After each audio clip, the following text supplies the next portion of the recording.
जिज्ञासु मित्रों, बहुत बहुत अभिनंदन है, स्वागत है आप सभी का दिव्य सृजन में। प्रत्येक दिवस की भांति आज फिर हम यहाँ पर यह लाइव चर्चा का कार्यक्रम शुरू कर रहे हैं और इस लाइव चर्चा के कार्यक्रम में आज का जो विषय है, इंग्लिश में लिखा हुआ है evolution from emotional plane to spiritual plane. जी हाँ, जीवन का एक बहुत ही महत्वपूर्ण विषय है इवोल्यूशन। इवोल्यूशन का अर्थ है विकसित होना, इवॉल्व हो जाना, डेवलप हो जाना, विकसित हो जाना। तो अब यह विकसित होने का उद्देश्य क्या है? दुखों का निवारण। अगर हम पतंजलि योग सूत्र के साधना पाद दूसरे पाद को अगर हम पढ़ते हैं तो वहाँ बताया गया कि दुखमय है संसार। सांख्य सूत्र भी कहता है संसार दुखमय है। और बुद्ध के जो 4 आर्य सत्य हैं उसमें पहला आर्य सत्य है कि संसार दुखमय है। संसार कहने का तात्पर्य क्या है? पहले तो यह समझना है कि संसार दुखमय है, यह कहने का तात्पर्य क्या है? कहने का तात्पर्य यह है कि संसार अर्थात यह भव सागर, यह भावनाओं का सागर, जो भावनाओं का सागर है, जो इमोशनल वर्ल्ड है, जो इमोशनल वर्ल्ड है अर्थात जहाँ पर आप इमोशंस में रहते हैं, जहाँ पर आप भावनाओं में रहते हैं, वो भावनाएं आपके दुख का कारण बनती हैं, सफरिंग का कारण बनती हैं। वो भावनाएं आपके दुख का कारण बन जाती हैं, वो भावनाएं आपके सफरिंग का कारण बन जाती हैं। अब वो भावनाएं कई रूप में हो सकती हैं, उसके अनेकों रूप हो सकते हैं। हो सकता है कि जीवन में या किसी परीक्षा में या बिजनेस में, व्यापार में आपको असफलता मिले तो वहाँ पर भी आपको दुख मिलेगा। रिश्ते नातों में आपको असफलता मिले तो वहाँ पर भी आपको दुख मिलेगा। तो ठीक है, सुख भी आता है लेकिन बहुत क्षणिक रूप में आता है और अंततः वह भी दुख के रूप में ही परिवर्तित हो जाता है। अंततः वह भी दुख के रूप में ही परिवर्तित हो जाता है। तो यह संसार दुखमय है, इसलिए कहा गया कि संसार दुखमय है। बुद्ध का प्रथम आर्य सत्य, बौद्ध दर्शन का प्रथम आर्य सत्य यही है कि संसार दुखमय है। दुख है तो दुख का कारण है, कारण है तो उस कारण का निवारण है, और निवारण है अष्टांगिक मार्ग, जो महात्मा बुद्ध ने दिया था, अष्टांगिक मार्ग। अष्टांग योग और अष्टांगिक मार्ग ये दोनों अलग अलग चीज़ है। अगर आप इसको बेहतर तरीके से समझना चाहते हैं तो फिलॉसफी का जो ऑनलाइन कोर्स चलता है आप उसे ज्वाइन करेंगे तो समझ पाएंगे कि बुद्ध का अष्टांगिक मार्ग और योग सूत्र में पतंजलि के अष्टांग योग में क्या अंतर है। तो यह भव सागर, यह जो भावनाओं का सागर है, यही संसार भावनाओं का सागर है, यह संसार ही भव सागर है।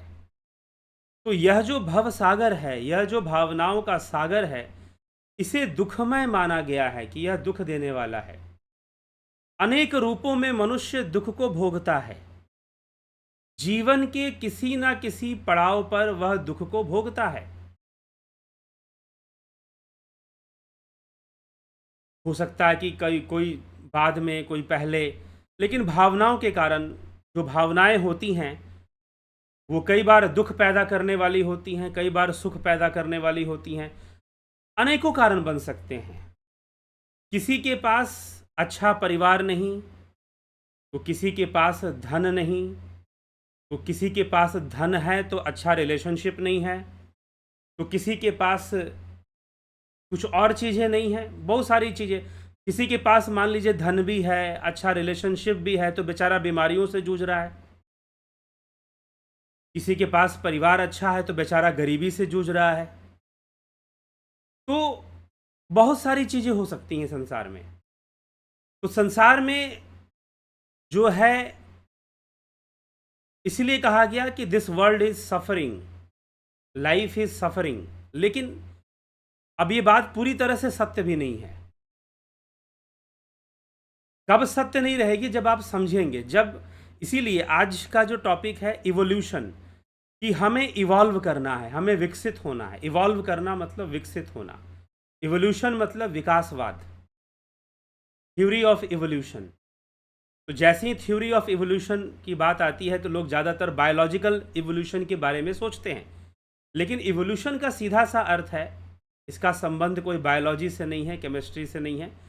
इवॉल्व हो जाना, विकसित हो जाना। हाँ, बायोलॉजिकल इवोल्यूशन होगा तो चार्ल्स डार्विन के सिद्धांत हैं, उनका हम अध्ययन करते हैं कि इवोल्यूशन कैसे हुआ, बायोलॉजिकल इवोल्यूशन कैसे हुआ। लेकिन यहाँ पर यौगिक इवोल्यूशन या इवोल्यूशन ऑफ कॉन्शियसनेस की बात है, जिसको श्री श्री अरविंदो ने भी समझाया अपने इंटीग्रल वेदांता फिलॉसफी में।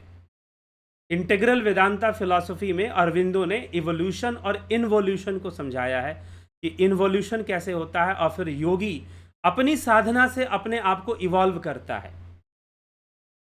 योगी अपनी साधना से अपने आप को इवॉल्व करता है, वह इवोल्यूशन को प्राप्त होता है। तो इवोल्यूशन कैसे होता है, विकास कैसे होता है, लेकिन कौन सा विकास? चेतना का विकास, मन का विकास, वह कैसे होता है? तो ज़्यादातर लोग जो जीवन जीते हैं इस संसार में, ज़्यादातर लोग, मैक्सिमम लोग, वो किस दुनिया में जीवन जीते हैं? तो इमोशनल प्लेन पर वो अपना जीवन जीते हैं। इमोशनल प्लेन पर। इमोशनल प्लेन के अलावा इंटेलेक्चुअल प्लेन भी होता है? जी नहीं। यहाँ पर जब हम अध्यात्म की बात करते हैं, युग की बात करते हैं, वैसे तो EQ, IQ और SQ की भी बात की जाती है। EQ मतलब इमोशनल कोशेंट, इंटेलेक्चुअल कोशेंट और स्पिरिचुअल कोशेंट की भी बात की जाती है। लेकिन यहाँ पर ये मत समझिएगा, यहाँ पर एक ही है, इमोशनल। इंटेलेक्चुअल भी उसी में आता है, इमोशनल में ही आता है, उससे अलग नहीं है।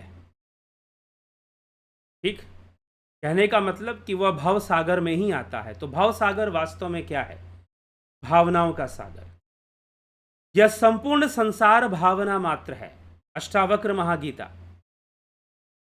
अष्टावक्र महागीता क्या कहती है कि यह संपूर्ण संसार भावना मात्र है।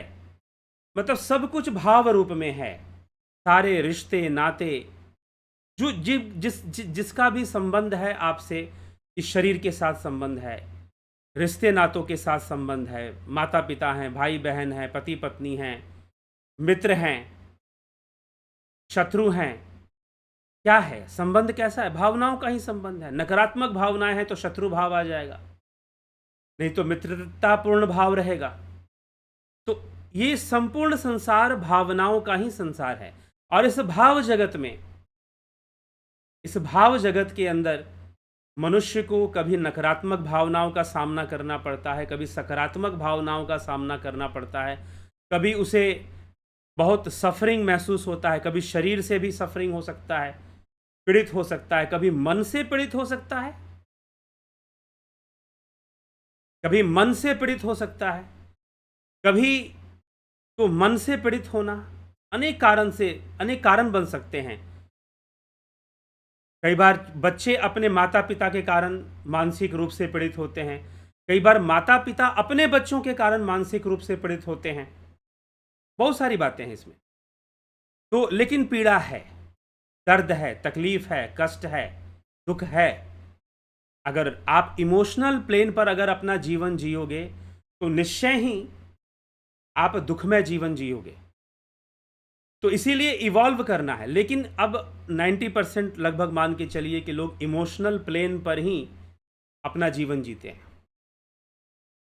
वो इमोशनल लेवल पर ही, हाँ हो सकता है कि कुछ उम्र बढ़ने के बाद या बहुत अनुभूतियाँ होने के बाद थोड़ी परिपक्वता आ जाए तो बात अलग है, लेकिन फिर भी जो उनका लेवल होता है एक इमोशनल प्लेन पे चलता रहता है, इमोशंस के वशीभूत ही चलता रहता है, भावनाओं के वशीभूत ही चलता रहता है, और उसी में वो सुखी दुखी होते रहते हैं। मन की बात हो गई तो सुखी हो गए, मन की बात नहीं हुई तो दुखी हो गए, मन चाहा नहीं मिला, कभी कोई बाधा आ गई, कभी कोई बाधा आ गई। नहीं तो प्रकृति अपने आप में अनेकों बाधाएं उत्पन्न कर सकती है। प्रकृति अपने आप में अनेकों बाधाएं उत्पन्न कर सकती है, अनेकों परिस्थितियों को जन्म दे सकती है जो हमारे दुख का कारण बन सकता है, और बनते रहते हैं। कई चीज़ें जीवन में आती रहती हैं जो हमारे दुख का कारण बनती ही रहती हैं। लेकिन प्रश्न ये है कि अब इसी इमोशनल प्लेन पर आदमी परेशान होता रहता है, बहुत सारी चीज़ें उसे मानसिक रूप से पीड़ित करती रहती हैं, दुखी करती रहती हैं। लेकिन अगर वो अपने आप को इवॉल्व कर ले, अगर अपने आप को विकसित कर ले, इमोशनल प्लेन से स्पिरिचुअल प्लेन पे चला जाए, इमोशनल प्लेन से फिलॉसफिक प्लेन पे चला जाए, स्पिरिचुअल प्लेन पे चला जाए, आध्यात्मिक, स्पिरिचुअल कहने का मतलब आध्यात्मिक स्तर पे अगर वो चला जाए, तो फिर क्या होगा? यहां पर देखिए, इवॉल्व होना पड़ेगा। नंबर 1 चीज है इवॉल्व। आध्यात्मिक स्तर पे अगर वो जीवन जीना शुरू कर दे, लेकिन मात्र विचारों से नहीं। यही सबसे बड़ी बात है यहां समझने वाली। आपको इवॉल्व होना है, नॉट ओनली थॉट्स, सिर्फ विचार नहीं। ठीक है, विचार प्रारंभिक में हमारे विचार ही, अभी मैं आपको कुछ दे रहा हूं तो विचार ही तो दे रहा हूं, लेकिन इन विचारों को सुनने मात्र से कोई इवॉल्व नहीं हो जाएगा।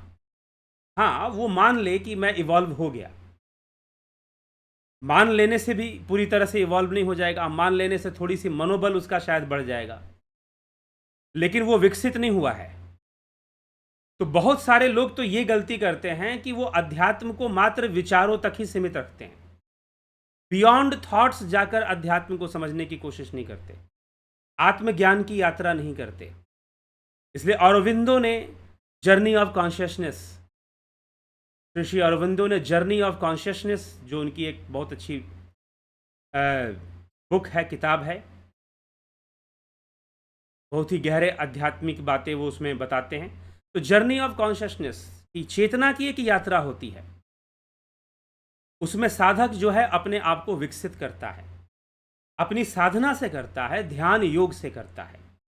तो इवोल्यूशन तभी शुरू होगा जब ध्यान योग शुरू होगा।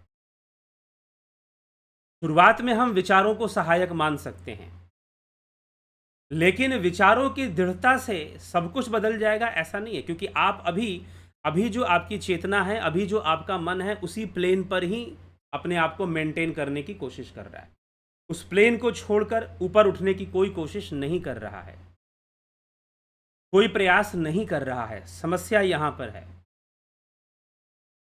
तो कई लोग सारी चीजें मात्र विचारों, लेकिन जो आनंद की अवस्था है वो विचारातीत है, भावातीत है।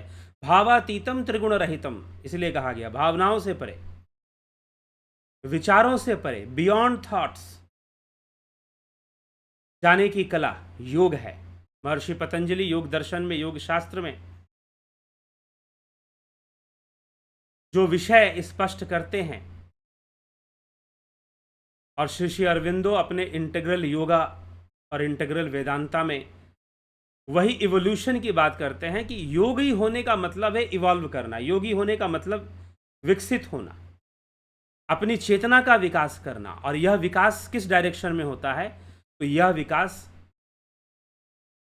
जो है इमोशनल प्लेन से स्पिरिचुअल प्लेन की ओर होता है।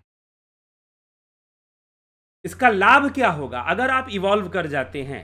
अब इवॉल्व करने के लिए बहुत सारे शब्दों का प्रयोग है, जैसे कि बुद्धत्व, बोधिसत्व की प्राप्ति होना, अपदीपो भवः, अपना दीपक स्वयं बनो, यह है इवॉल्व करना, अपना दीपक। इसलिए पहले भी, अभी पीछे कुछ दिनों पहले, लगभग 2-3 हफ्ते पहले, मैंने कुछ प्रेम संबंधी बातें की थी, तो लोगों ने पूछा कि सच्चा प्रेम क्या है? आप अपने आप में पूर्ण हो, लेकिन आपको अपनी पूर्णता का ज्ञान नहीं है। ओम पूर्णमदः पूर्णमिदं पूर्णात् पूर्णमुदच्यते पूर्णस्य पूर्णमादाय पूर्णमेव वशिष्यते। तो आप अपने आप में, प्रत्येक जीव अपने आप में एक तरह से समझिए कि पूर्ण है, लेकिन वो अपनी पूर्णता से अनभिज्ञ है। समस्या यहां पर है।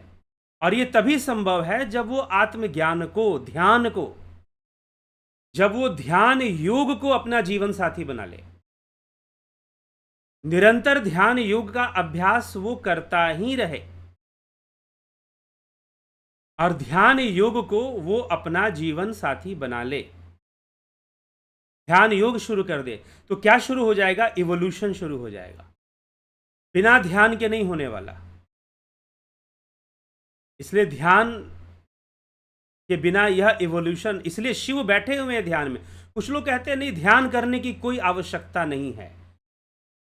कोई महानुभाव टकरा गए थे, बोले कि वो आचार्य जी हैं, वो कहते हैं कि नहीं, ध्यान व्यान कोई जरूरी नहीं। अरे शिव जी कहाँ बैठे हुए हैं, किस अवस्था में बैठे हैं? ध्यान आत्म साक्षात्कार का साधन है। इंद्रियों से परे जाकर स्वयं को जानने का मार्ग है ध्यान। अभी तो हम जितना भी जानते हैं सेंसेस के थ्रू जानते हैं, सेंस ऑर्गन के थ्रू जानते हैं। हमारी जो सेंसेस है उनके थ्रू ही तो सारी चीजें हम जान रहे हैं, उसके अलावा हम जानते भी क्या हैं? तो जितना भी हम जानते हैं सेंसेस के थ्रू, और जो सेंस एक्सपीरियंसेस हैं वो स्पेस और टाइम से बंधे हुए हैं, देश और काल से बंधे हुए हैं। स्पेस टाइम मतलब देश और काल से बंधे हुए हैं, इसलिए वो कभी सत्य नहीं हो पाते। लेकिन सत्य का साक्षात्कार हो, आत्मा को जीव जान ले, मनुष्य जान ले, और अपने आप को इवॉल्व कर ले, अपने आप को विकसित कर ले। जब वो जान लेगा, वैसे एकाग्रता को जब वो प्राप्त हो जाएगा, वैसे ध्यान को जब वो प्राप्त हो जाएगा, तो वो इमोशनल प्लेन से हटकर स्पिरिचुअल प्लेन पे आ जाएगा। अर्थात स्थित प्रज्ञ, बुधत्व, बोधिसत्व, ऐसे शब्दों का जो प्रयोग होता है वास्तव में उन योगियों के लिए होता है जो इमोशनल प्लेन से ऊपर उठ जाते हैं और अपने आप को स्पिरिचुअल, आत्मा के लेवल पर, आध्यात्मिक स्तर पर जीवन जीना शुरू कर देते हैं। ये संभव कैसे? क्योंकि इमोशनल प्लेन्स में हर्टिंग्स हैं, इमोशनल प्लेन पर सफरिंग है, इमोशनल प्लेन पर दुख है। उसी को भवसागर का दुख बोलते हैं। उसी के लिए बुद्ध ने कहा कि संसार दुखमय है, पतंजलि ने भी कहा कि संसार दुखमय है, और फिर सांख्य सूत्र भी कहता है उसी के लिए कि संसार दुखमय है। उसी के लिए कहा जाता है कि संसार में अगर व्यक्ति सोचता है कि मैं खूब एंजॉय करूंगा, खूब मजे लूटूंगा, तो मजा है तो फिर सजा भी बराबर मिलती है। दोनों है, वहां द्वंद्व है, द्वैत है, उठापटक है, सफरिंग्स हैं। लेकिन यदि आपने अपने ध्यान योग से, साधना से अपने आप को विकसित कर लिया, अपने आप को इमोशनल प्लेन से अपने आप को स्पिरिचुअल प्लेन में आप ले आते हैं, स्थित प्रज्ञ की अवस्था में आ जाते हैं, बुधत्व की अवस्था में आ जाते हैं। उत्तिष्ठ जागृत प्राप्य वराणि बोधत, उठो जागो हे अमृत के अधिकारीगण, उठो जागो और बोधिसत्व को प्राप्त हो जाओ, आत्मज्ञान को प्राप्त हो जाओ, बोध को प्राप्त हो जाओ। यह हमारे उपनिषदों का उद्घोष है। उत्तिष्ठ जागृत प्राप्य वराणि बोधत, तुम अमृत के अधिकारीगण हो, तुम अमृतत्व को प्राप्त हो जाओ। ऐसी प्रेरणा हमको उपनिषदों से प्राप्त होती है, शास्त्रों से प्राप्त होती है। तो ध्यान योग के ये दुख का, ऐसे दुख दूर होगा, ऐसे दुख दूर होगा। या तो ये बात गलत है। अब यहां पर समस्या यहां पर यही आ जाती है कि आप क्या समझते हैं, आपकी अपनी समझ कहां तक है। तो इसीलिए कई बार लोग बहुत कुछ सुनकर भी सत्य को नहीं जानना चाहते या सत्य को किनारे रखना चाहते हैं। और यह जो मार्ग है इवोल्यूशन का, हमारे उपनिषद बताते हैं कि यह दुख का निवारण है। यह दुख का निवारण है। दुख का निवारण क्या है? कि आप ध्यान योग के माध्यम से अपनी चेतना को विकसित कर दो, बस। दूसरा कोई उपाय नहीं है। कितनी भी पर्चियां बांट लो, कितने भी पर्चे पढ़ लो, बड़े से बड़े सिद्ध बाबा आ जाएं और बड़े से बड़े अवतारी पुरुष आ जाएं, दुखों का अंत नहीं होने वाला। दुखों का अंत नहीं होने वाला। दुख तो आएंगे, क्योंकि आप जिस जगत में रहते हो, जिस दुनिया में रहते हो, जिस प्लेन पर आप जीवन जीते हो, जो आध्यात्मिक पुरुष है, जो योगी है, वो एक दूसरे ही प्लेन पर अपना जीवन जीता है। वो दूसरे लेवल पर अपने लाइफ को जी रहा होता है, ना कि वो इमोशनल लेवल पर अपने लाइफ को जी रहा होता है। वो दूसरे ही लेवल पर अपने लाइफ को जी रहा होता है, दूसरे ही लेवल पर अपने जीवन को जी रहा होता है। तो जब वो दूसरे लेवल पे अपने जीवन को जी रहा होता है, तो फिर उसके लिए इस लेवल पर होने वाली घटनाओं का प्रभाव नहीं पड़ता है। वो उनसे प्रभावित नहीं होता है, वह सर्वदा ही शांत और सुखी रहता है। तो जीवन को सुखी करने का और जीवन को जीने की जो कला है वो यही है कि आप अपने आप को, अपनी चेतना को विकसित कीजिए, आप अपने कॉन्शियसनेस को डेवलप कीजिए। हाँ ठीक है, ये जरूर हो सकता है कि आपको एक स्थित प्रज्ञ व्यक्ति, जो भगवान श्री कृष्ण ने कहा है स्थित प्रज्ञ, भगवान ने कहा है सन्यासी योगी, अनाश्रितो कर्म फलम कार्यम कर्म करोति यः स सन्यासी च योगी। वास्तव में यही स्थित प्रज्ञ ही सन्यासी, वही योगी बनता है, वही योगी कहलाता है। वो आपको साधारण मनुष्यों की तरह ही कर्म करता हुआ दिखाई दे, वो एक अलग बात है। नजर आए कि वो साधारण मनुष्यों की तरह ही अपना कर्म किए जा रहा है, साधारण लोगों की तरह ही अपने कर्म में लगा हुआ है, ऐसा दिखाई दे, लेकिन फिर भी वो एक दूसरे प्लेन पर है, वो दूसरे जहाज में चल रहा है, वो ऊंचाई पे चल रहा है। वो विवेक चूड़ामणि में के अंत में इस विषय को आदि गुरु शंकराचार्य ने बताया कि योगी जो है, जो ब्रह्म ज्ञानी है, वो राजा के रूप में भी हो सकता है, भिखारी के रूप में भी हो सकता है। फर्क ये है कि उसका दृष्टिकोण जीवन जीने का बहुत अलग है। जीवन के प्रति जो उसका दृष्टिकोण है, जीवन के प्रति जो उसकी सोच है, वो उस लेवल पर है जहां से वो देख रहा है चीजों को, तो उसका चश्मा अलग है, फिर उसको अलग दुनिया दिखाई देती है। फिर अलग दुनिया मतलब आंखें वही हैं, कान वही है, तो सब वही, लेकिन हर चीजों को वो अलग भाव से ग्रहण करता है, दृष्टा भाव से ग्रहण कर रहा होता है हर चीजों को, हर वस्तु को। ठीक है, तो ये बात यहां पर आ जाती है,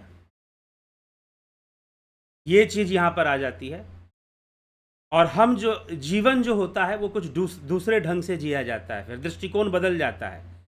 और जब एक साधक उस प्लेन पे चला जाता है, उस लेवल पे अपने आप को उठा देता है, अपनी चेतना को विकसित कर देता है, तो उसका व्यक्तित्व तो बदल जाता है। फिर वो नहीं रह जाता जो पहले था। अब चीजें उसे प्रभावित नहीं करती, बहुत सारी चीजें उसे प्रभावित नहीं करती हैं, परेशान नहीं करती हैं, जो पहले किया करती थी। लेकिन जो व्यक्ति पूरी तरह से इमोशनल प्लेन पर है, और इमोशनल प्लेन में भी और ज़्यादा डूबा हुआ है, वो कहते हैं ना, ये इश्क नहीं आसान, आग का दरिया है और डूब के ही जाना है, तैर के नहीं जाना किसी को, डूब के जाना है। तो जो डूबा हुआ है, जो गिरा हुआ है, जो फॉल इन लव है, फॉल इन वो इमोशन है, राइज नहीं है, सिर्फ फॉल है, तो उसके लिए फिर वही सफरिंग, वही हर्टिंग, सफरिंग, सारी चीजें भरी हुई हैं। जीवन उसका फिर से सफरिंग से भरा होगा, और उसी के लिए कहा गया, बुद्ध ने जो कहा कि संसार दुखमय है, उसी के लिए कहा, उसी अवस्था के लिए कहा। वास्तव में संसार का दुखमय होना यह अपनी एक निजी अवस्था है, मनुष्य की अपनी एक अवस्था है, जहां पर उसके लिए संसार दुखमय है। अब 90% लोग उसी अवस्था में रहते हैं संसार में, जहां पर संसार दुखमय है। लेकिन जो इवॉल्व कर गए,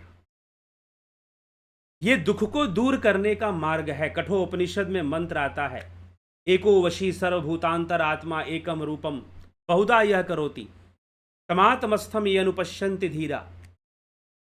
धीर जन ही उस तत्व को जानते हैं, उस एक को जानते हैं। इस्तेषाम सुखम शाश्वतम नेत्रेशाम, और वही शाश्वत सुख को प्राप्त करते हैं। तो इसका अर्थ यह हुआ कि संसार में शाश्वत सुख भी है, संसार में शाश्वत सुख भी है। अब आपके पास दो मार्ग है, या तो आप इस शाश्वत सुख के मार्ग को अपनाओ, या फिर जाकर पर्चियां पढ़वाओ कि भाई हमारी पर्ची पढ़ दीजिए तो शायद हमारा दुख दूर हो जाएगा। किसको माना जाए? उपनिषद का मार्ग झूठा माना जाए कि नहीं माना जाए, या फिर पर्ची पढ़ने वाले मार्ग को सही मान लिया जाए? और फिर कोई लगता है कि आत्मज्ञान के मार्ग पर चलने वाला व्यक्ति पर्ची पढ़ने की बात करता है, तो लगता है उसे आत्मज्ञान से कोई लेना देना नहीं, और ना ही उसे आत्मज्ञान समझ में आया है। उसे अभी उपनिषदों का मार्ग समझ में आया ही नहीं है, अगर उसे फिर भी लगता है कि पर्ची पढ़कर दुखों को दूर करना है। तो तो विवेक से विचारने वाली बात है ये। सनातन धर्म के नाम पर बहुत कुछ होता है जिसका सनातन से ही कोई संबंध नहीं है। अगर शास्त्रों को पढ़ेंगे बात, हाँ ये बात अलग है कि 90% जो सनातन धर्मी है, जो हिंदू हैं, वो शास्त्रों को जानने की कोशिश भी नहीं करते, ना शास्त्र परंपरा को समझने की कोशिश करते हैं। तो इसीलिए जो उस एक तत्व को, जो उस आत्मा को जान रहा होता है, जो अपने आप को अपने ध्यान योग के अभ्यास से, प्रैक्टिस से, ध्यान योग के, जब उसका ध्यान योग मैच्योर होता है तो अपने आप वो एक प्लेन से उठकर एक ऊपर के प्लेन पर आ जाता है। उसका जो मन है, उसका जो चेतना है, अब वो जो ऊपर वाला जो प्लेन है ना, ये सबको समझ में नहीं आता। बीच में एक अवस्था आती है योगी की, जिसको अरविंदो ने, श्री श्री अरविंदो ने जर्नी ऑफ कॉन्शियसनेस में बहुत सुंदर ढंग से समझाया है कि एक बीच की अवस्था ऐसी आती है जहां पर साधक जो है कभी इमोशनल प्लेन पे आ जाता है, कभी स्पिरिचुअल प्लेन पे चला जाता है, फिर नीचे उतरता है, फिर ऊपर जाता है, फिर नीचे उतरता है, फिर ऊपर जाता है। ये भी चलता रहता है। कई वर्षों तक योगी के साथ ये चलता रहता है कि कभी नीचे आ जाएगा, कभी ऊपर चला जाएगा, कभी नीचे कभी ऊपर। लेकिन उसे इतना ज्ञान जरूर हो जाता है कि एक ऐसा प्लेन है, एक ऐसी अवस्था है, स्थित प्रज्ञ अवस्था या बुधत्व की अवस्था है, एक ऐसी जहां पर हम बिल्कुल स्थिर हो जाते हैं। वहां पर ये जो नीचे वाला जो प्लेन है ना, इमोशनल प्लेन, उसका कोई प्रभाव वहां नहीं पड़ता। उसका इमोशनल प्लेन का कोई प्रभाव उस लेवल पर, उस स्पिरिचुअल प्लेन पर नहीं पड़ता है।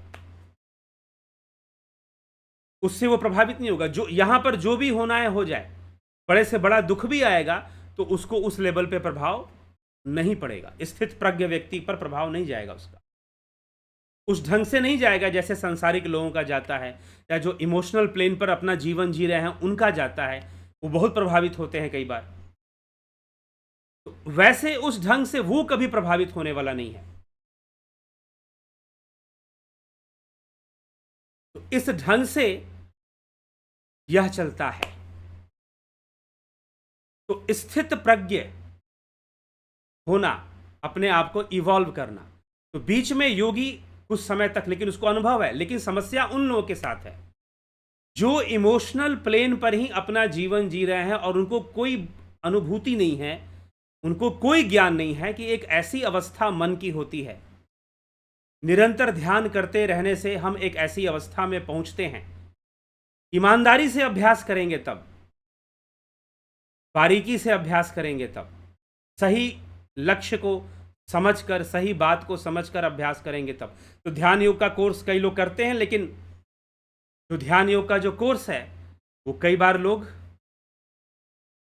बस औपचारिकता बस भी कर लेते हैं। कई बार वो अपने खुद तो करेंगे नहीं, अपने बच्चों को भेज देते हैं कि भाई इनको ये कर लेंगे,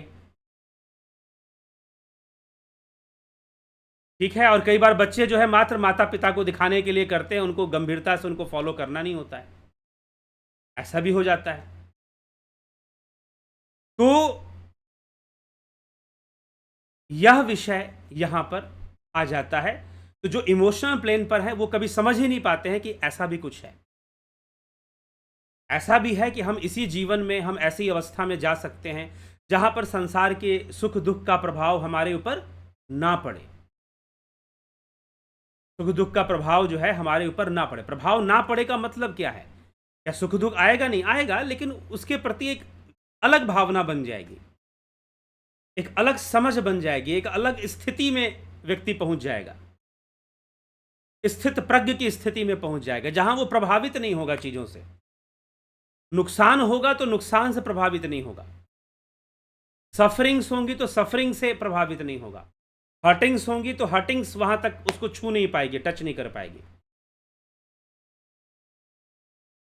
दृष्टा भाव से हर दृश्य को देखेगा और संसार की वस्तु उसके लिए मिट्टी के ढेले के समान होगी, बड़े से बड़ा धन भी, क्योंकि वो खुद ही, क्योंकि जो स्पिरिचुअल प्लेन है वहां पर अपने आप में ही एक आनंद है, वहां पर अपने आप में ही एक सुख है। उसी को स्थित प्रज्ञ भगवान ने कहा। अपने आप में ही वो आनंदित सुखी एक स्थिरता में रहता है। उस जो सफरिंग्स हैं, जो हर्टिंग्स हैं, उसको टच नहीं कर पाती हैं, आती हैं लेकिन टच नहीं कर पाती हैं।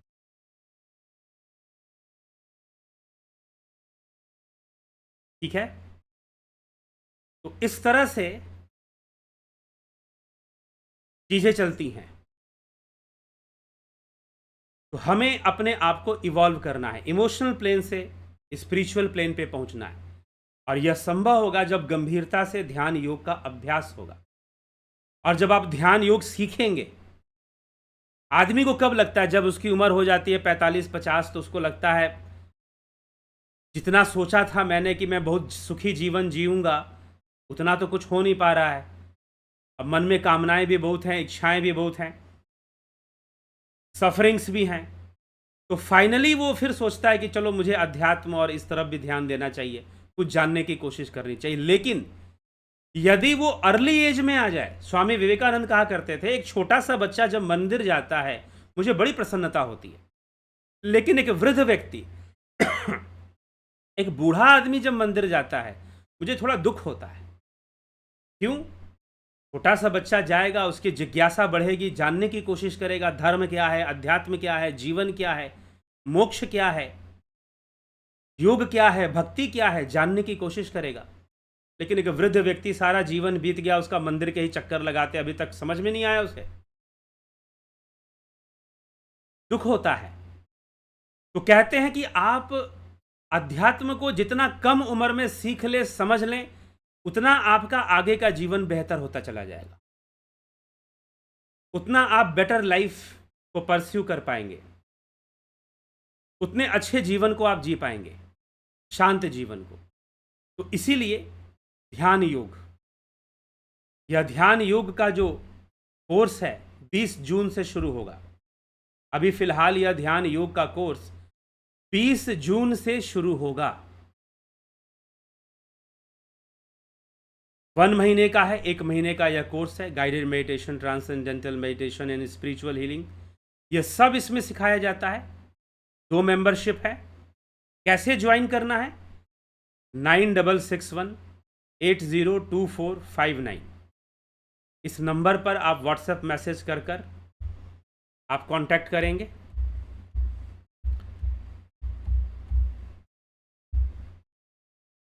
ठीक, तो इस नंबर पर अगर आप कांटेक्ट करते हैं तो आपको डिटेल्स मिल जाएगा कि इस कोर्स को कैसे ज्वाइन करना। इसी के साथ प्राकृतिक चिकित्सा का भी कोर्स 20 जून से ही शुरू होगा। प्राकृतिक चिकित्सा का भी कोर्स 20 जून से ही शुरू होगा। स्वास्थ्य के लिए जरूरी है और साधना में भी सहायक होता है। तो ध्यान योग का जो कोर्स है 20 जून से, ये वही ध्यान योग है जो आपको इवॉल्व कर देगा, आपको इमोशनल प्लेन से उठाकर स्पिरिचुअल प्लेन पर ले जाएगा। ठीक है, आपको इमोशनल प्लेन से, भावनाओं के लेवल से उठाकर आपको आध्यात्मिक आत्मज्ञान, आपको कंसंट्रेशन, एकाग्रता और ध्यान के लेवल पे ले जाएगा। और वही सबसे बड़ा तीर्थ है।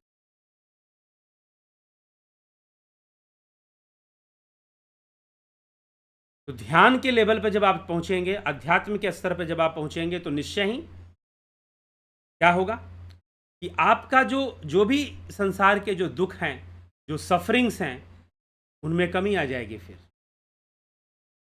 उनमें कमी आने लगेगी, फिर वो कम होने लगेगा। ठीक है, तो हमें यह बात समझना है, हमें यह विचार यहाँ पर समझने की हमको आवश्यकता है। तो इवॉल्व करना है। एक्चुअली में ध्यान योग का उद्देश्य क्या है? ध्यान योग का उद्देश्य है इवॉल्व करना, विकसित करना, अपनी चेतना को इवॉल्व करना है, या फिर कह लीजिए सरल भाषा में अपने मन को ही इवॉल्व कर देना है। मन जो इंद्रियों में ज्यादा लिप्त है, उसे आत्मा में, उसे स्व प्रकाश में लिप्त करना है, उसमें उसे लगा देना है मन को। तो धीरे धीरे निरंतर अभ्यास से, जैसे कि हम फ्रिज में पानी रख देते हैं, बर्फ बन जाता है, वैसे ही निरंतर प्रैक्टिस करने से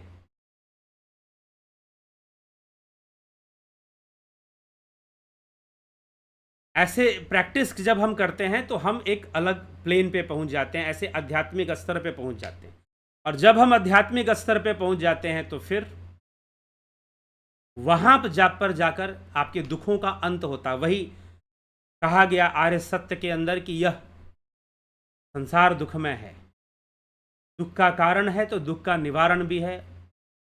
उस निवारण को हमें जानना चाहिए। अगर हम वो निवारण क्या है, ध्यान योग का मार्ग, अष्टांगिक मार्ग हम कह लें, क्रिया योग का मार्ग हम कह लें, और ध्यान योग का मार्ग हम कह लें, एक ही बात है। तो यह जो ध्यान योग का जो मार्ग है, यही निवारण है, समाधान है, जो हमें इमोशनल प्लेन से उठाकर स्पिरिचुअल प्लेन पर ले जाता है और हमारे सफरिंग को खत्म करता है, हमारे दुखों को दूर करता है। तो दुखों को दूर करने का भी यही मार्ग है कि आप अपने आप को इवॉल्व कर लीजिए, अपने आप को स्पिरिचुअली इवॉल्व कर लीजिए, आध्यात्मिक रूप से आप विकसित हो जाइए। हाँ, जिनकी पिछले जन्मों की साधना संपत्ति होती है, जैसे भगवान कृष्ण ने 6ठे अध्याय में श्रीमद् भगवद गीता में साधना संपत्ति की बात की है। तो जिनके पिछले जन्मों की साधना संपत्ति होती है, वह थोड़ा शीघ्रता से ही विकसित हो जाते हैं। लेकिन अगर साधना संपत्ति ना भी है, मात्र प्रारंभ ही है, शुरुआत ही है साधना की, तो भी यदि ईमानदारी से अभ्यास किया जाए, प्रयास किया जाए, तो निश्चय ही कोई व्यक्ति अपने आप को विकसित कर कर आध्यात्मिक लेवल पे पहुंच जाएगा, साधना संपत्ति ना भी हो तो भी। ठीक है, साधना संपत्ति ना भी हो तो भी वो अपने आध्यात्मिक लेवल तक पहुंच जाएगा, अगर अच्छे से अभ्यास करे तो। हाँ, जिनके पिछले जन्मों की साधना संपत्ति है उनको सपोर्ट मिल जाएगा, लेकिन अभ्यास फिर भी करना पड़ेगा, प्रैक्टिस फिर भी करना पड़ेगा।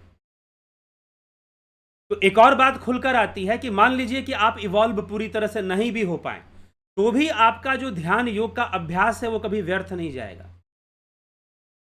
आपका जो ध्यान योग का अभ्यास है वो कभी भी वेस्ट नहीं जाने वाला। क्यों नहीं जाने वाला? क्योंकि जो भी प्रैक्टिस करेंगे और उससे जो भी इवोल्यूशन होगा वो आपके साथ जाएगा, आफ्टर डेथ भी आपके साथ रहेगा। आफ्टर डेथ भी आपके साथ रहेगा। क्या साथ रहेगा? साधना संपत्ति। जो आपकी साधना संपत्ति है वो आपके साथ रहेगी।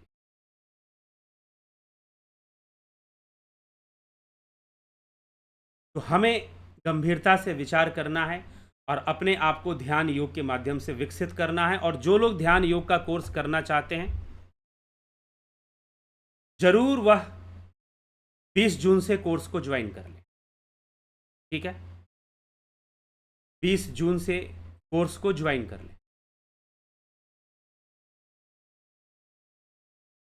ज्वाइन करने के लिए क्या डिटेल्स चाहिए वो आपको नंबर जो दिया गया है उस नंबर पर ही आपको संपर्क करना है।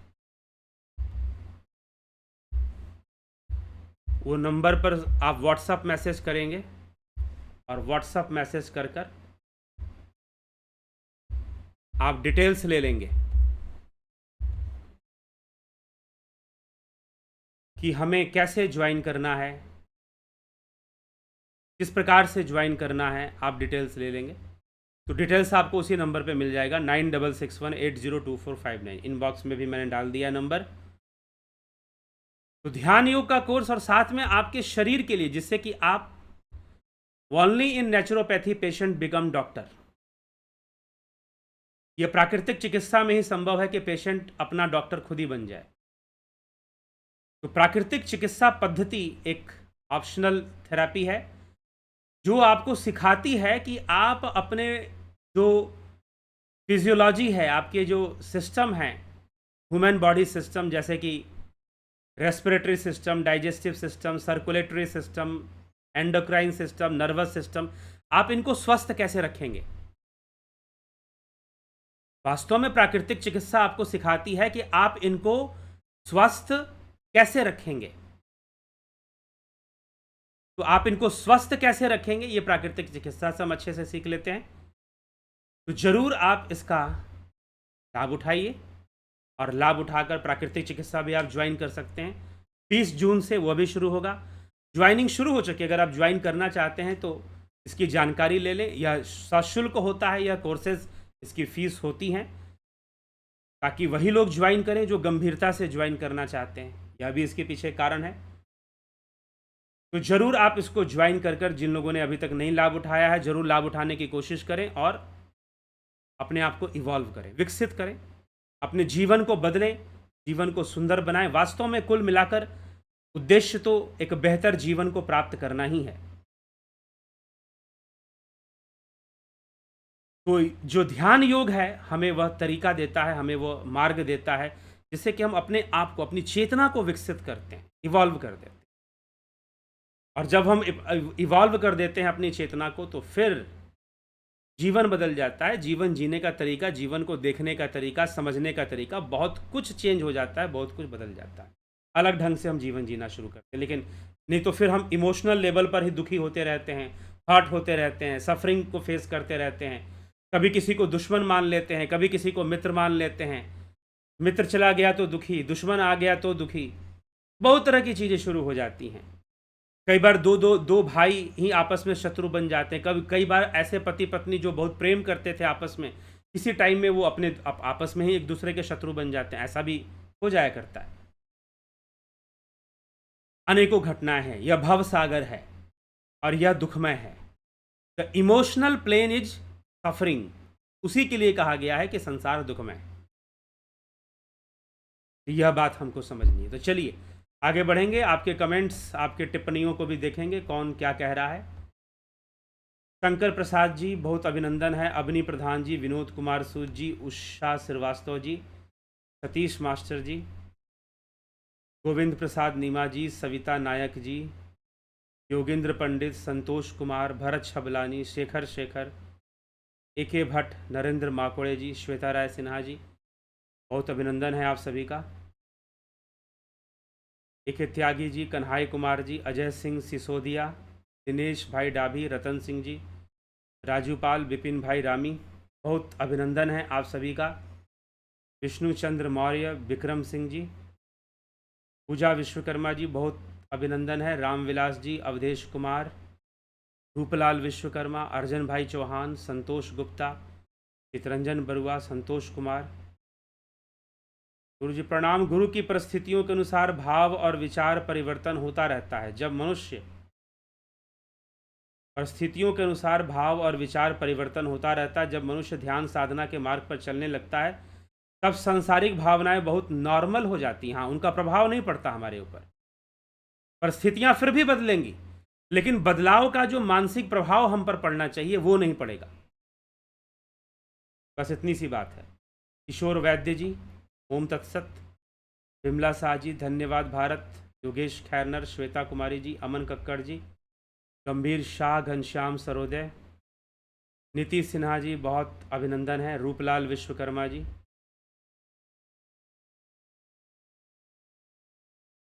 समाज में फैले ऐसे कौन से शब्द हैं जिसने सनातन धर्म को नुकसान? ऐसे तो बहुत सारी हैं। मैं कहता हूँ, कई बातें मैं कहता हूँ, बीच बीच में बताता रहता हूँ। लोग किसी ऊपर वाले को मानते हैं। कई बार लोग चमत्कारों में बहुत ज़्यादा विश्वास करते हैं, तो वो भी सनातन धर्म से अलग हो जाएगा। सैद्धांतिक रूप से तो कोई संबंध नहीं बनता। स्वामी विवेकानंद कहते हैं कि चमत्कार नहीं, साक्षात्कार में विश्वास करो। चमत्कार नहीं, साक्षात्कार की आवश्यकता है। और जिस दिन वास्तव में हिंदू समाज तभी जागृत होगा जब उसे अपने धर्म का साक्षात्कार होगा, ना कि चमत्कार होगा। साक्षात्कार होगा तो अनुभव होगा, ज्ञान होगा। ठीक है। तो ऐसे बहुत सारे विषय ऐसे हो सकते हैं। बीच बीच में कई बार मैंने चर्चाएं की हैं। कमलेश खैरनर जी, पंकज सोनी जी, मिलान लोहानी जी। तो चलिए इसी के साथ आज के कार्यक्रम को हम विराम देंगे। कल फिर मिलेंगे 9 PM लाइव चर्चा में। काफ़ी दिनों से लाइव चर्चा नहीं चल रही थी, नहीं भी तो कम से कम प्रतीत होता है कि 15-16 दिन से लाइव चर्चा नहीं हुई है। तो अभी यह लाइव चर्चा चलेगी। हाँ ठीक है, बीच बीच में कभी दूसरे वीडियोस आपको अपलोडेड वीडियोस भी मिल सकते हैं, उपनिषदों के ऊपर या श्रीमद् भगवद गीता के ऊपर। लेकिन लाइव चर्चा का कार्यक्रम आगे बढ़ेगा। आप सब जुड़े रहें, बने रहें, चैनल को सब्सक्राइब जरूर कर लें। और कोर्सेज चलती हैं, कोर्सेज का लाभ, अभी बहुत सारे कोर्सेज और हम लाने वाले हैं। कुछ कई व्यवधान बीच में आने के कारण कोर्सेज डिले हो रही हैं। संस्कृत उच्चारण या रुद्राष्टाध्यायी के ऊपर कोर्स, एक कोर्स आएगा रिलेशनशिप के ऊपर, रिलेशनशिप मैनेजमेंट के ऊपर। क्योंकि बहुत सारे लोगों ने मुझे पीछे कुछ दिनों में, लगभग कुछ महीनों में संपर्क किया, जो रिलेशनशिप प्रॉब्लम से जूझ रहे हैं, शादी ब्याह, लव अफेयर, और ये सब चीज़ें बहुत ज़्यादा पहले की तुलना में बढ़ गई हैं। पहले थोड़ा सा बड़े लेवल पर दिखाई देती थी, कॉलेज के लेवल पर, लेकिन आजकल 9th क्लास, 10th क्लास और ऐसे लेवल पर भी बहुत कुछ चीज़ें चल रही हैं, लेकिन कोई गाइडेंस नहीं है, कोई दिशा नहीं है युवाओं के पास। बाकी हर मामले में दिशा है, खाने पीने के मामले में दिशा है कि खाना पीना कैसे चाहिए, कपड़े कैसे पहनने चाहिए, डायरेक्शंस हैं, लेकिन कई बार इस मामले में कोई डायरेक्शन नहीं होता, ना यूथ के पास, ना लोगों के पास, और बहुत लंबे समय तक वो मिसगाइडेड रहते हैं। जीवन में बहुत लंबे समय तक मिसगाइडेड लाइफ जीते हैं। ठीक है, तो इसलिए लोगों की सहायता इस मामले में भी की जा सके और उन्हें सही रास्ता दिखाया जा सके, तो बहुत बड़े लेवल पर यह कोर्स आएगा। भविष्य में उसकी तैयारी चल रही है, कोर्सेज बनते हैं, वीडियोस रिकॉर्ड होती हैं, कोर्सेज को सही से सीक्वेंस में बनाया जाता है। अभी जो कोर्सेज हैं वो ज़्यादातर आपको ध्यान योग तो है ही, प्राकृतिक चिकित्सा और फिलॉसफी का कोर्स चलता है, लेकिन कई ज़रूरी कोर्सेज जो जीवन को सुधारने के लिए ज़रूरी है, जीवन को बेहतर बनाने के लिए ज़रूरी है, उन कोर्सेज को हम लाएंगे, और जो स्कूल कॉलेज में पढ़ाई नहीं जाती है और शायद कभी पढ़ाई भी ना जाए, ऐसा ही लगता है। और शायद अगर पढ़ाई भी जाएगी तो वो शायद इतना फॉर्मल हो जाएगा। अब जैसे स्कूल में जितनी भी बात बच्चे लोग पढ़ते हैं, कॉलेज में किस लिए पढ़ते हैं? To pass the exam and to get the job. हम एग्जाम क्लियर करें और हमें नौकरी मिले, लेकिन हम जीवन जीना सीख पाएं, इसकी तरफ ध्यान कई बार नहीं होता है। तो कई चीज़ें जो हैं आपको, जो इस मंच से, ऐसे मंच से इतनी गंभीरता से मिल जाएंगी, शायद वो स्कूल कॉलेज में मिलना असंभव है। और लोगों का जीवन बहुत ज़्यादा व्यथित है, होते जा रहा है। ये जनरेशन भुगत रही है, आने वाली जनरेशन और भुगतेगी शायद। हाँ ठीक है, रिसाइकलिंग होती है, वो भी होगी, लेकिन अगर व्यक्ति समझदार, अगर उन्हें एक सही ज्ञान मिले, सही दिशा मिले, तो हो सकता है कई युवाओं का जीवन बच जाएगा, बर्बाद होने से, समय बर्बाद होने से उनका बच जाएगा। नहीं तो बहुत सारी बातें तब समझ में आती हैं जब आप मिडिल एज में पहुंचते हैं, 40 के एज में पहुंचते हैं। 40 का एज, 40 प्लस जब आप चले जाते हैं मिडिल एज में, 50 साल की उम्र जो होती है, लगभग 45 से 60 साल, कहते हैं कि ज़िंदगी के खूब मज़े लेंगे, हमारे पास खूब पैसा आ जाएगा और हमारी शादी अच्छी हो जाएगी और ये हो जाएगा, वो हो जाएगा। लेकिन 50 साल की उम्र में समझ में आता है कुछ हुआ तो नहीं वैसा, जितना सोच रहे थे वैसा तो ढंग से हो नहीं पाया। और कई बार व्यक्ति बहुत सारी चीज़ों को सफ़र भी कर रहा होता है, कई बार अपना बहुत भारी समय बर्बाद कर देता है और फिर पछताता है समय बर्बाद कर सोचता है कि समय से अगर कुछ हम जान लिए होते तो शायद अलग बात होती, जीवन कुछ और हो जाता। मुझे कई ऐसे वृद्ध लोग मिलते हैं, मैं आपको बताऊं, कई ऐसी वृद्ध माताओं ने, बुजुर्गों ने मुझे ये कहा, मुझसे वो कहते हैं कि आप इन बातों को जिस उम्र में समझ रहे हैं, अगर हम समझ गए होते तो शायद अपने जीवन को और बेहतर बना लेते और सुंदर बना लेते। कई बार ऐसा लोग मुझे कहते हैं कि अगर हम कई बातों को अगर समझ गए होते, उस समय हमने ध्यान दिया होता थोड़ा सा अध्यात्म की तरफ, जीवन की तरफ, लेकिन हमने ऐसा नहीं किया और सोचा कि शायद हम बहुत कुछ कर लेंगे या हो जाएगा, लेकिन नहीं, बाद में बहुत सारी पीड़ा और सफरिंग को भी हमें फेस करना पड़ा। अगर हम पहले समझे होते तो अपने जीवन को बहुत बदल लेते हैं, अपने जीवन को बहुत सुधार लेते हैं। ऐसा लोग खुद कहते हैं, कई बार ऐसी बातें लोग मुझसे करते हैं। तो इसीलिए ज़रूरी है कि, और इस समय पूरी तरह से जब आजकल के समाचार न्यूज़ हम देखते हैं तो युवा पीढ़ी जो है इस मामले में बिल्कुल दिशाहीन है। उसे कैसे रिलेशनशिप में जाना है, किस तरह से आगे बढ़ना है, बिल्कुल दिशाहीन होता है। कोई गाइडलाइंस नहीं होती, कोई गाइडेंस होता भी नहीं है, ना वो जानने की कोशिश करते हैं, और कई बार ना माता पिता समझा पाते हैं, ना टीचर समझाते हैं, प्रॉब्लम्स होती है। चलिए, हमारा उद्देश्य यही है कि लोगों का जीवन बेहतर हो।